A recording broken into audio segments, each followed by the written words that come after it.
Dois clubes ingleses marcam reunião por Pablo Maia. Vídeo de hoje do canal do Nicola traz detalhes e os nomes dos interessados. Quero te atualizar também sobre Matheus França, cada vez mais perto da transferência pro Chelsea, embora a ideia não é que ele jogue nessa primeira temporada no clube inglês. Preciso te atualizar sobre Vitor Roque e os números da sua transferência para o Barcelona. Falo também sobre o Corinthians animado com a possibilidade de contratar o zagueiro Marlon. Luan agredido por torcedores do Corinthians em um motel em São Paulo. Já Fernando Diniz é o novo técnico da seleção brasileira de forma interina. Tem ainda novidades sobre Terans, enfim vendido, depois de vários clubes que tentaram contratá-lo. Falo sobre a faxina no Curitiba, a busca de Botafogo e Vasco por técnico e muito mais. Antes, deixa eu me apresentar, me chamo Jorge Nicola, jornalista esportivo, trabalhando no meio há bastante tempo e a missão por aqui é deixar você por dentro das últimas do seu time do coração, linha de mercado, bastidores, finanças e muito mais. Para não perder nada, só apertar esse botão vermelho de inscreva-se. Combinado? Bora começar contando que todo esse conteúdo é um oferecimento de 1xBet. Tô colocando na tela para vocês os jogos das quartas de final da Copa do Brasil, partidas de ida. Quero deixar os meus palpites para te ajudar a se consagrar. Nessa terça-feira, 21 horas, tem Bahia e Grêmio. Imagina um resultado de empate com ambas as equipes marcando.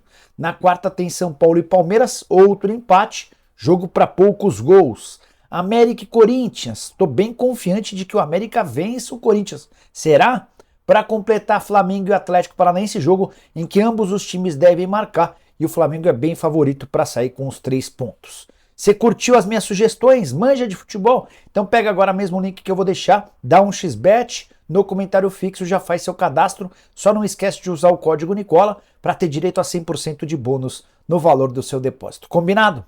Bora começar o vídeo com o tradicional giro de notícias e a primeira informação é sobre Rony. O atacante deve desfalcar o Palmeiras no jogo contra o São Paulo. Nessa quarta-feira, o Rony saiu do jogo contra o Atlético Paranaense com um problema grave no tornozelo. Não conseguiu treinar e tudo indica que ele estará de fora. São Paulo que, por sua vez, não terá Caleri e Beraldo, dois jogadores também contundidos.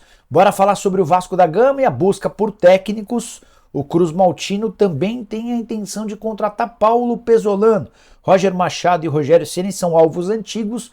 Nessa terça-feira surgiu lá no GE a notícia de que o ex-treinador do Cruzeiro, atualmente no Valladolid, time rebaixado para a segunda divisão da Espanha, também é outro que agrada ao pessoal da 777. Bora contar que John Textor está obcecado pela contratação de Bruno Lage, o técnico português indicado pelo Luiz Castro. Botafogo tem feito todos os esforços para tentar convencer o Bruno Lage a trocar o desemprego em Portugal pela chance de ser campeão brasileiro no Fogão. Fechando o giro de notícias, o Anderlecht da Bélgica é mais um interessado em Rodrigo Salazar, aquele meio uruguaio que recebeu uma oferta do São Paulo, proposta recusada pelo Schalke 04, e que tem conversas avançadas com o Vasco da Gama. De acordo com o jornal alemão, a proposta do Anderlecht é para compra em definitivo do atleta. Tem ainda a notícia do jornal português afirmando que Arthur Gomes, do Sporting de Portugal, pode parar no Cruzeiro em negócio de 4 milhões de euros. Não estou botando muita fé nessa história não, o Cruzeiro não tem feito investimentos desse tamanho e o Arthur Gomes não demonstrou até hoje capacidade nem condição para valer tanto dinheiro, especialmente para a Raposa. Por falar no Cruzeiro, o time anunciou nas últimas horas a chegada do PV, atacante revelado pelo Vasco. Fechando o giro de notícias, Jean-Pierre Gonçalves, árbitro de Palmeiras e Atlético Paranaense, aquele que ignorou ou só aplicou cartão amarelo no Zé Ivaldo depois da cotovelada no Hendrick, está afastado por período indefinido pela comissão de arbitragem. A avaliação dos homens do apito é de que o Jean-Pierre errou feio ao não aplicar o cartão vermelho. A saideira do giro de notícias, América anunciando a chegada de Pedrinho, meio atacante que já havia disputado pelo próprio América o Campeonato Brasileiro do ano passado, antes de ser vendido para o Locomotiva. Ele chega por empréstimo até o fim da temporada. E Diego Souza, que recentemente deixou o Grêmio, tem proposta do Amazonas. O clube que disputa a Série C do Brasileiro está de olho em um substituto pro Sassá, que parece estar de saída. Bora falar sobre Terans, meio atacante uruguaio de 28 anos de idade, do Atlético Paranaense, que já esteve na mira do Vasco, do São Paulo e também do Corinthians. Tudo encaminhado para que ele seja vendido pelo Furacão, mas não é para nenhum desses 3 clubes que eu citei. O destino é o Pachuca do México, negócio na casa dos 18 milhões de reais. o Atlético Paranaense fica com 80% dos direitos econômicos, o Atlético Mineiro, que é dono de 20%, fica com 1/5 desse valor. Formação revelada pelo Goal nessa terça-feira e confirmada por uma pessoa do Furacão pouco antes da gravação desse vídeo. Terence, que está há 2 anos e meio no Atlético Paranaense, 129 jogos, 31 gols e 26 assistências, perdeu um pouco do espaço nessa temporada, vinha jogando muito menos do que normalmente nas outras 2 temporadas. Uma pena que o Terence vai embora do Brasil, acho que seria reforço importante para clubes daqui. Bora falar sobre a faxina no Curitiba. Nessa terça-feira foi anunciada a saída do John Chancellor, zagueiro de nível de qualidade horroroso, bem fraquinho, vai fazer falta nenhuma. Mas ele já é o 5º a deixar o clube nos últimos dias. Curitiba pensando e tentando e colocando em prática uma limpa no elenco. Elenco que levou o Coxa à última colocação do Campeonato Brasileiro. Antes do Chancellor já haviam saído o Júnior Urso, Juan Dias, William Potker e Jesus Trindade. Vamos ser bem sinceros, nenhum deles vai fazer a mínima falta para o Coxa, que enfim venceu na noite dessa segunda-feira no fechamento da 13ª rodada, vitória por 2-1 contra o Goiás em Goiânia. Bora para a bomba da terça-feira. Fernando Diniz será o técnico interino da seleção pela próxima temporada. Ele vai ficar cerca de 1 ano à frente do Brasil até que o Carlo Ancelotti seja conduzido à condição de técnico. Já existe um acordo entre a CBF e o Ancelotti, mas o técnico italiano vai cumprir o último ano de contrato com o Real Madrid. O vínculo dele por lá se encerra em junho, ou seja, o Fernando Diniz fica de forma interina até junho do ano que vem.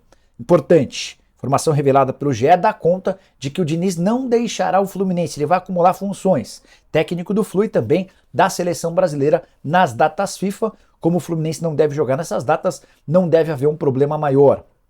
Importante contar que a força de Giuliano Bertolucci, empresário do Diniz nos bastidores, também teve papel importante para essa opção do Fernando Diniz como técnico interino. O que me causa mais estranheza é o estilo de jogo completamente diferente do Diniz em relação ao Ancelotti. Você está trazendo um técnico que nada tem a ver com aquele que vai sucedê-lo dentro de um prazo de 1 ano. Não gostei dos movimentos feitos pela CBF, mas queria saber a sua opinião. Use o espaço para comentários e avalie, beleza? Bora falar agora sobre Luan.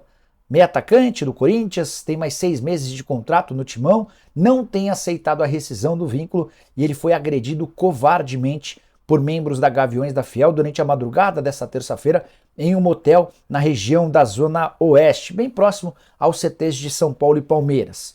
O Luan estava ao lado de outras 5 pessoas, 5 amigos e mais 4 meninas. Torcedores do Corinthians ou bandidos uniformizados ou travestidos com a camisa da Gaviões da Fiel, invadiram o espaço e agrediram o jogador nas costelas.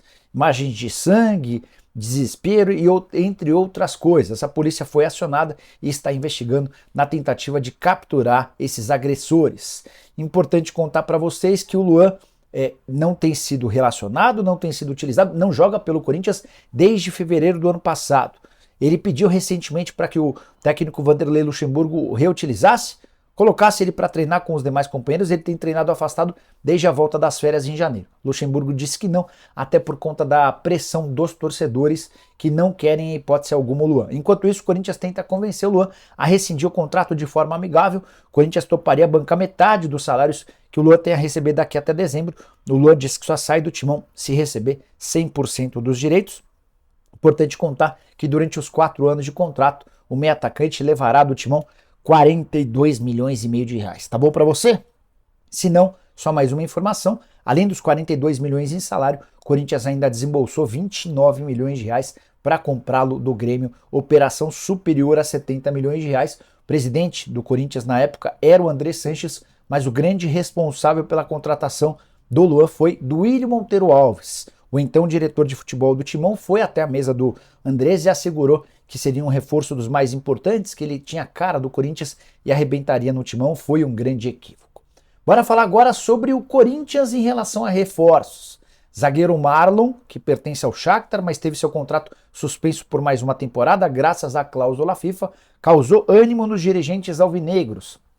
Nas últimas horas, o Timão recebeu um feedback do empresário do Marlon, afirmando que as coisas podem acabar evoluindo. Atleta que é zagueiro, formado na base do Fluminense, com passagem por Barcelona, jogou a última temporada no Monza, ele até tinha ideia de continuar na Europa. mas diante da escassez de boas propostas e com um convite feito pelo Corinthians que quer transformá-lo em titular, o Marlon acabou se animando e esse acordo pode ser sacramentado nos próximos dias. Jogador que chegaria para ocupar uma das vagas deixadas pelo Balbuena, que já não é mais atleta do Timão, e do Bruno Mendes, que deve ficar somente até dezembro. Importante contar ainda que o Corinthians tenta contratar o volante Wendel. Nessa negociação bem mais complicada, a proposta de empréstimo ao Zenit já foi recusada. Bora falar sobre Matheus França, o meio atacante do Flamengo, está mais perto de deixar o rubro-negro. Existe otimismo em relação àqueles que operam essa negociação, os empresários. Eles acham que o negócio vai ser batido, o martelo vai ser batido nos próximos dias. O Chelsea já chegou a 122 milhões de reais, o Flamengo tem pedido algo na casa dos 130 milhões. O entendimento é de que alguém que paga 122 milhões aumenta um pouquinho essa oferta e alguém que pede 130 milhões pode conceder algum desconto. A negociação já anda tão avançada que já se sabe inclusive os próximos passos. Se o Matheus França for de fato comprado pelo Chelsea, ele não deve disputar a próxima temporada no futebol inglês. A ideia é repassá-lo ao Strasbourg, da França, time que recentemente foi comprado pelos mesmos donos do Chelsea. A operação é muito parecida ao que foi feita com o Ângelo. Atacante que pertencia ao Santos, foi comprado pelo Chelsea e será repassado por uma temporada ao time francês. Gostaria de saber o que você pensa. Você, torcedor rubro-negro, negócio de 130 milhões de reais ou um pouco menos. Vale a pena? É bom acordo? Eu considero as cifras bastante interessantes. Por falar em vendas e muitos valores altos, queria contar que Vitor Roque já tem tudo encaminhado para jogar no Barcelona. Ele não vai agora e sim em janeiro. Acordo fechado em 35 milhões de euros fixos, mais 10 milhões de euros em bônus, um valor total de até 236 milhões de reais. Importante contar que o Vitor Roque vai assinar um contrato de 6 temporadas com o Barça e sua multa rescisória, você está sentado, será de 1 bilhão de euros. O Vitor Roque, que é artilheiro do Atlético Paranaense na temporada, com 15 gols, jogador que tem chamado demais atenção e vai protagonizar alguns duelos com o Endrick no futuro não tão distante. O Vitor Roque jogando pelo Barça e o Endrick jogando pelo Real Madrid, os rivais na Espanha e provavelmente parceiros de seleção brasileira. Bora fechar o vídeo com informação exclusiva. 2 clubes ingleses programaram para os próximos dias reuniões por Pablo Maia, volante que pertence ao São Paulo. Tricolor, você sabe, tem feito jogo duro, não quer negociar o volante por menos de 20 milhões de euros ou mais de 105 milhões de reais. Independentemente disso, o West Ham e o Fulham seguem tentando avançar nas tratativas e convidaram o empresário do Pablo Maia, o Júnior Pedroso, para reuniões presenciais na Inglaterra. O Júnior já tinha alguns outros compromissos a serem resolvidos, que também estão ligados ao Lucas Moura, e vai aproveitar essa estadia ou essa viagem para o exterior, que vai acontecer ainda nessa semana, para se sentar à mesa com o pessoal do West Ham e com o pessoal do Fulham. O interesse do West Ham é um pouco mais recente, mas bastante animador. O Fulham já tenta pela segunda janela consecutiva contratar o volante revelado em Cotia. Na temporada ou na janela passada, a oferta do Fulham recusada pelo São Paulo foi de 5 milhões de libras fixas, mais 2 milhões de libras em bônus. Repito, Júlio Casares só tem a intenção de negociá-lo por 20 milhões de euros. A ideia do presidente do São Paulo é segurar o Beraldo e o Pablo Maia. Só vai fazer negócio se alguém pagar 15 milhões de euros pelo Beraldo e 20 milhões de euros pelo Pablo Maia. Pelo menos é o discurso, né? Se na prática isso vai ser cumprido, só o tempo dirá. Prometo ficar de olho nessa e em todas as outras histórias envolvendo negociações para deixar vocês bem informados. Lembrando que a partir das 7 a gente está ao vivo para responder as perguntas de vocês. Combinado? Deixa like, se inscreve aqui, me segue e compartilha. Abraço, tchau!